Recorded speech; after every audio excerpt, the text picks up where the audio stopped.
asking, do you love me more than these other disciples do? After all, you once told me you do. And then you didn't. And it's interesting that there were 3 times that Jesus was denied by Peter. And there's 3 times he's given Peter the chance to give the right answer. He gave the wrong answer 3 times when people said, do you love Jesus? Are you one of his disciples? Do you love Jesus? No. Do you love Jesus? No. Do you love Jesus? No, I don't even know the man. He had said 3 times. And now Jesus comes back to him and says, well, do you love me? And he affirmed all 3 times that he loved him, although it may possibly be that Peter was not able to bring himself to say, I agape you, knowing that he had once professed that kind of love for Jesus and then proven that he didn't have it after all. So maybe he was ashamed to use the word agape in responding, or a similar word in Aramaic.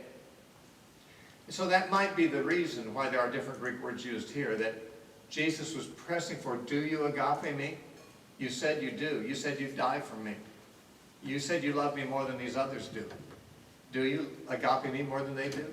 And Peter was ashamed, of course, and could only say, well, I'm fond of you. You know, I love you, but maybe not like I should. And Jesus asked twice agape and only got the same answer. So Jesus says, well, do you phileo me? Do you love me in any sense? And Peter, despite his inability to use the word agape, did affirm that he loved Jesus. And most scholars agree that this was Jesus giving him the opportunity to recover from his 3 denials. Because on an earlier occasion in the life of Jesus, recorded in the 10th chapter of Matthew, Jesus said, whoever denies me before men, I will deny him before my Father in heaven. And whoever confesses me before men, I will confess him before my Father in heaven. Peter had denied Jesus before men. In a sense, he stood condemned as one whom Jesus should deny before the Father, and therefore disown. Peter had disowned Jesus. Jesus then should disown him. But Jesus seems to be giving him a chance to, as it were, redeem himself, to get it right this time. Let's go through that again. Wouldn't it be nice if we could just go through some of those times again, that when we look back and say where we did the wrong thing and think, boy, I wish I could just kind of set the clock back to before that happened and do it differently this time. Unfortunately, we don't have that opportunity very often. But it's like Jesus is doing essentially the same thing. He said, let's set the calendar back a few days here. 3 times you were asked if you love me and you gave the wrong answer. Let's try that again. Do you love me? Do you love me? Do you love me? And he did give a right answer. At least he owned Jesus. He said he loved Jesus. And he got it right. And each time, Jesus said, well, then feed my sheep, or feed my lambs, or tend my sheep, tend my lambs. In other words, he commissioned him to be a shepherd of God's people. Now, when he had first called him, he called him to be a fisher of men, which is evangelistic work. And now, adding to that duty, no doubt, is the shepherding, pastoral work of tending the church. Not just evangelizing the lost and bringing fish in, but also taking care of the flock. Peter, as an apostle, had both the evangelistic and pastoral duties that all the apostles did.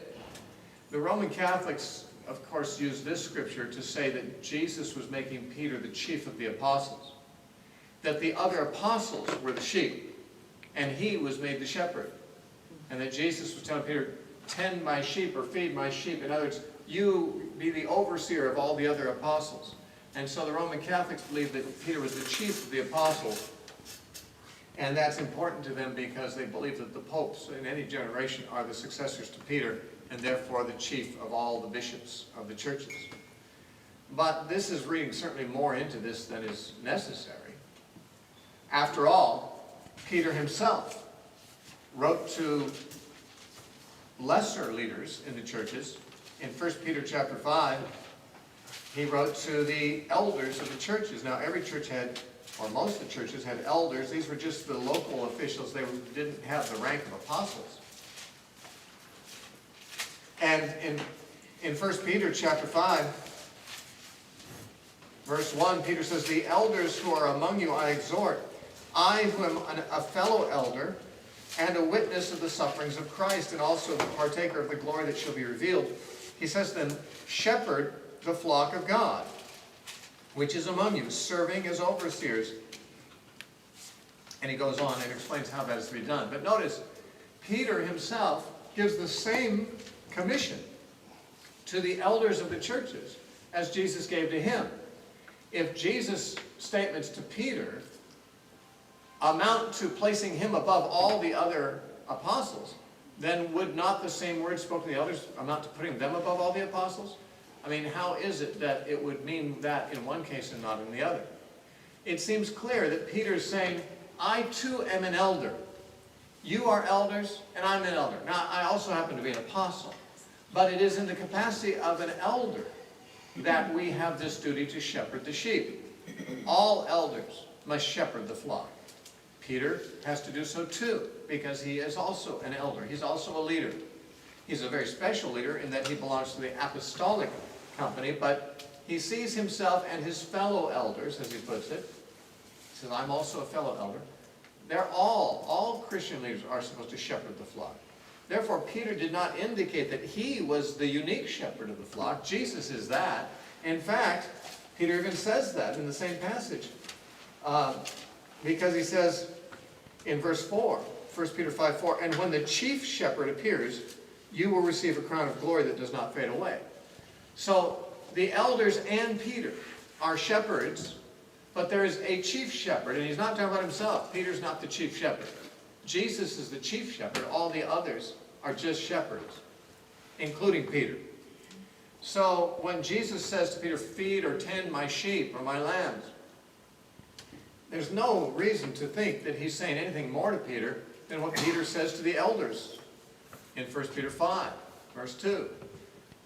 There is a chief shepherd, but it isn't Peter, and Jesus is not making him a chief shepherd. He's just making him a shepherd. He's simply restoring him to the position that he and the other apostles had before, in which the other apostles did not forfeit, but he did. By denying Christ, he essentially was like Judas. He had defected. But Jesus restored him and recommissioned him and gave him authority with the other apostles to, and with all Christian leaders, to shepherd the flock, instead of just disowning him as Peter had disowned Jesus. Then he makes this little prophetic statement to Peter, verse 18. Most assuredly I say to you, when you were younger, you girded yourself and walked where you wished. But when you are old, you will stretch out your hands, and another will gird you and carry you where you do not wish. It says, this he spoke, signifying by what death Peter would glorify God. And when he had so spoken this, he said to him, follow me. Now, the tradition of the church is that Peter glorified God in his death by being crucified. In fact, the story is told in some of the ancient writings, whether reliably or not, no one knows, that Peter was actually crucified upside down. As the story goes, he was condemned by Nero to be crucified as Jesus was, and Peter did not believe himself worthy to die in the manner that Jesus did and thought he should die worse. And so Peter himself requested that he be crucified upside down, and his request was granted. This story about Peter being crucified upside down is often retold, but it's really found in an apocryphal gospel. I think it's called the Acts of Peter, or the Gospel of Peter. There's an apocryphal gospel from which that story comes, and most of the things in the gospel are not reliable, therefore that story may not be either. However, it is no doubt reliable that Peter did die crucified, whether upside down or right side up, we don't know. And John, writing no doubt after Peter had died, and knowing how Peter had died, recognized in these sayings of Jesus to him a prediction of how Peter would die. You know, there's the statement Jesus made to Peter is vague. If you did not have other information about how Peter died, you wouldn't see any obvious prediction of crucifixion here necessarily. True, he says you will stretch out your hands, but he doesn't say which direction. You might stretch out your hands to have handcuffs put on you, or to be bound. He says people will bind you, they will gird you, they'll take you where you don't want to go. It doesn't say anything specific about crucifixion, but the wording was such, ambiguous enough, that once John, knowing the facts of how Peter had died, could, look back and say, well, that's really alluded to by what Jesus said to him. In any case, what Jesus is saying to him is, you were a man at your own liberty when you were younger. You chose your own profession. You had your own business. You worked when you wanted to work. You went where you wanted to go. But that's not the case anymore. As my disciple, you are not at your own liberty. You are now going to be subject to other people's will, including those who will persecute you, including those who will take you where you don't want to go. And so, this was not, in any case, even if Peter didn't recognize this as a specific statement about his martyrdom, though John later recognized it as such, whether Peter did or not, he saw it was kind of undesirable. It's kind of negative to have someone bind you and gird you and take you where you don't want to go. So Jesus is giving him sort of a negative, somewhat of a pessimistic view of how things may end up for Peter. But he said, nonetheless, follow me. And then Peter, turning around, saw the disciple whom Jesus loved following, which was, it tells us that disciple is one who also had leaned on his breast at the supper and said, Lord, who is it who will betray you? That was, I think, the first time maybe it wasn't the first time, but it was one of the early times when we were introduced to John by this title, the disciple whom Jesus loved. And so we're told that this is that same disciple. Peter, seeing him, said to Jesus, but Lord, what about this man? Now Jesus had just made a prediction about Peter's future that was not, what should we say, not pleasant, not encouraging. Peter was going to have, he was going to be at the mercy of others who would do things to him and take him places where he didn't want to go. This is not sounding good. What about John? Is that going to happen to him too? Now, Peter and John were very close. We find that they were apparently living together in Jerusalem when Mary Magdalene came and brought the report. They also were apparently the two disciples who earlier had gone and got the donkey for Jesus to ride into Jerusalem on Palm Sunday. They also, of course, were two of the three that we usually call the inner circle, Peter, James, and John, and they were on the Mount of Transfiguration with Jesus when the others were not. They were in the house of Jairus when he raised Jairus' daughter from the dead, when the others were not. They were the ones that Jesus took with him into the Garden of Gethsemane to pray with him when the others were left at the gate. Peter, James, and John, as a group, were especially privileged to do some things and see some things with Jesus that others were not. But James is not included in some of the things where Peter and John act together, including them being the first males to appear at the tomb of Jesus after the resurrection. Furthermore, in the book of Acts, we see them still acting together. It is they together who are entering the temple in Acts 3 and cure the man who is lame. And they got arrested together, Peter and John. Likewise, apparently, in later stories in Acts, the two seem to be partners. And so Peter and John have this partnership. And Peter's been told that bad things are going to happen to him, undesirable things are going to happen to him. And he wonders, this John, is my partner, is that going to happen to him too? Just curious. He may be implying, am I going to have it worse than him? If so, is that really fair? Is he going to have to suffer as much as I'm going to have to suffer? There may have been a little of that in the question. But Jesus' answer was, if I will that he remain until I come, what is that to you? You follow me. Jesus gives each person his own commission. God has for each one their own destiny, their own lot, their own cross to bear. And we will find at times there are others who seem to have it easier than we do. My parents' lives are not over yet, so I don't know how much they may suffer in their old age. But they have lived very peaceful lives.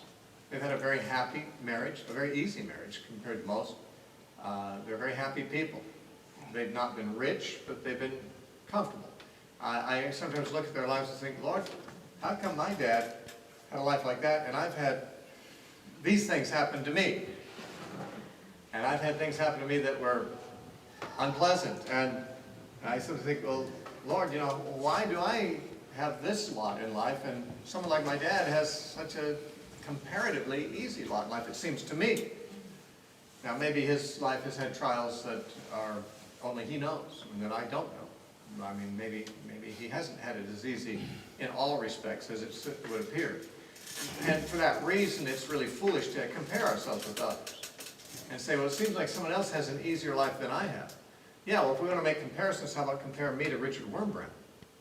Or to Brother Yun, in China, who was tortured, and I mean, these men were tortured for years.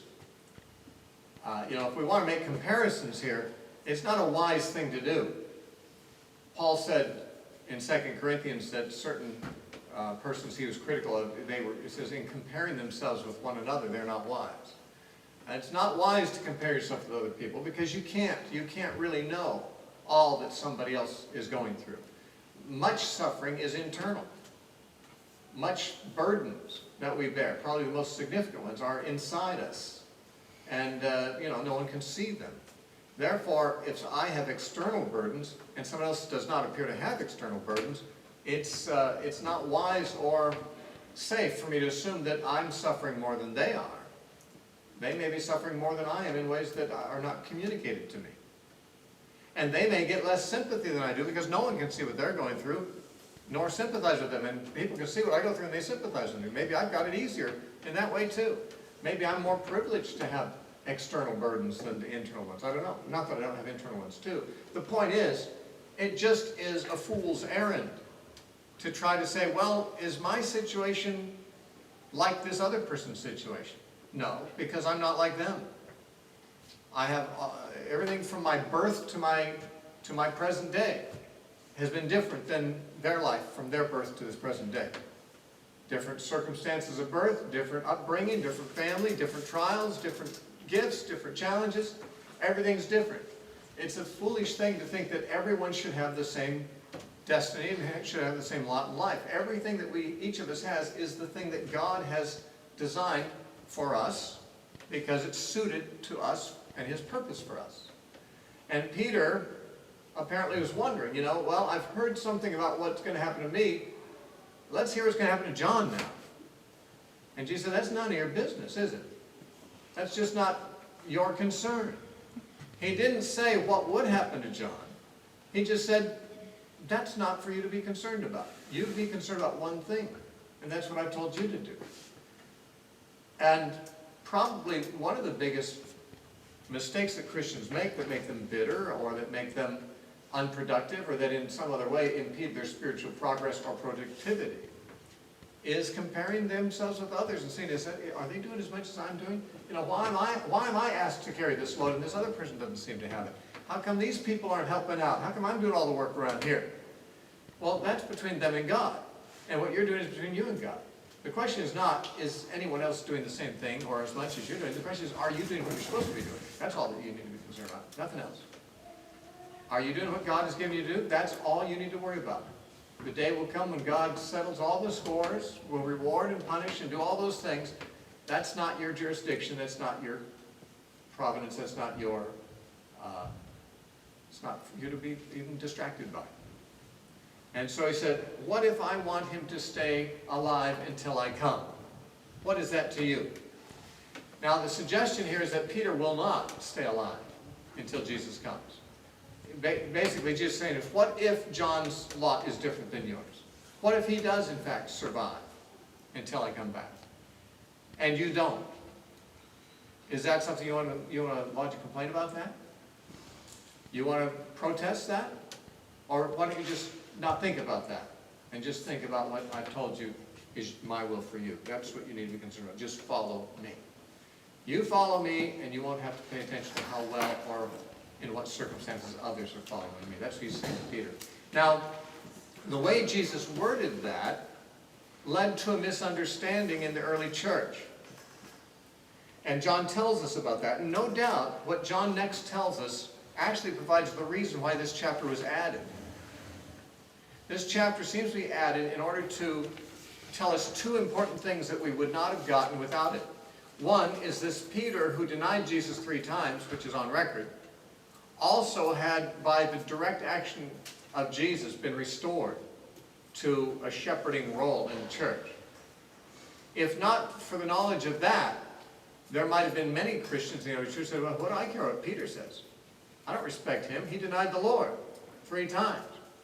And this chapter is added to help us restore our confidence that we should recognize the apostleship of Peter and respect his leadership. That would especially be important in the early generations of the church. But it is at all times, of course. But then there's this other thing.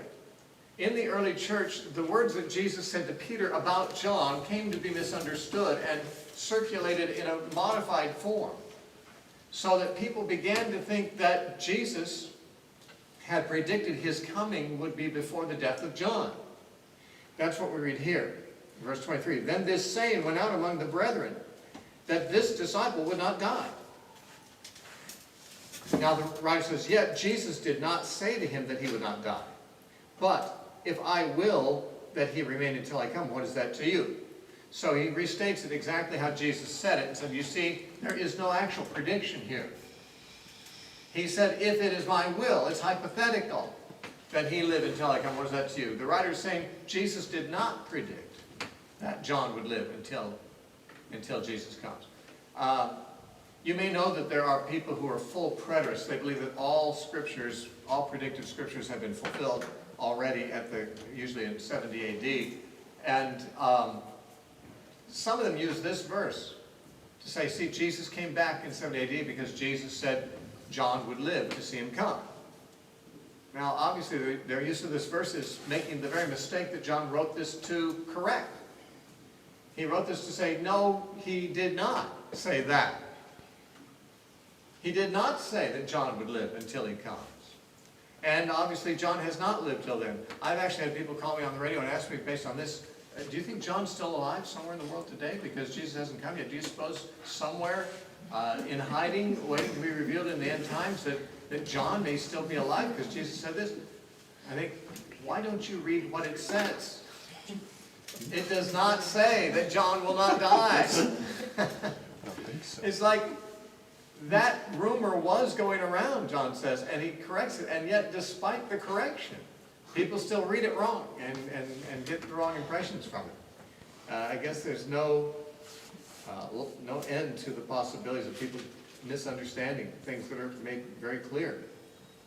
But it would appear that one reason this 21st chapter was added to John was because perhaps after the first 20 chapters had been written, and it might have been considered a complete work, it became, perhaps some short time later, clear that there were misunderstandings circulating in the church about what Jesus had said on this occasion to Peter about John. And therefore, it was thought necessary to add this chapter to kind of clear that up, to basically set the scene, set the stage of where that comment was made, what the context was, and what the actual statement was, and what it was not. And so, this clarification in verse 23 is probably giving us the reason why this whole chapter was added to the book. Then verse 24, this is the disciple who testifies of these things and wrote these things, and we know that his testimony is true. Now, who's we? It keeps talking about this disciple. He's been mentioned many times in the book, and he probably was mentioned as early as chapter 1, when 2 disciples of John the Baptist heard John speak about Jesus and followed Jesus, and one of them was Andrew, but the other was unnamed. In all likelihood, the other one was John. And we've had these many anonymous references to John, that other disciple, the disciple whom Jesus loved, and now we're talking about him again here in this chapter. And the close of the book is, this is the disciple that wrote these things and testified to these things. And we know his testimony is true. Well, who's we? It seems obvious that the book has come down to us preserved by a group of people. And most would assume that they would be the leaders of the church in Ephesus, where John spent his final years. After John was on Patmos and wrote the book of Revelation, tradition says that he was released from that imprisonment by the Emperor Nerva, and he went and spent his final years in the city of Ephesus. And in that city, you may remember hearing the story how even when he was very old and decrepit and could hardly sit up, they'd actually bring him into every church service on a pallet. And they'd say, "Brother John, do you have any word for the church?" And he'd kind of get up on one elbow and stick his other finger in the air and say, "Love one another." And then he'd collapse down and they'd take him on out again. He really didn't, he was so weak he could hardly sit up, but he would always have the same exhortation. That's how some of the church fathers have recorded the final years of John in Ephesus. And if indeed he died in Ephesus in peace, an old man, then he did die differently than Peter did, and differently from all the apostles. All the other apostles died violently as martyrs. John seems to have been the only one who died peaceably, but he didn't live to see Jesus come back. By the way, there is a tradition also about him that he was condemned to die, a martyr, and that he was dipped in boiling oil, which was a way to kill a man, obviously, but it didn't kill him. In fact, it didn't even burn him, it would seem. And because he was not burned, he was then banished to the island of Patmos instead. The story could be true. Something similar happened to one of John's own disciples, a man named Polycarp.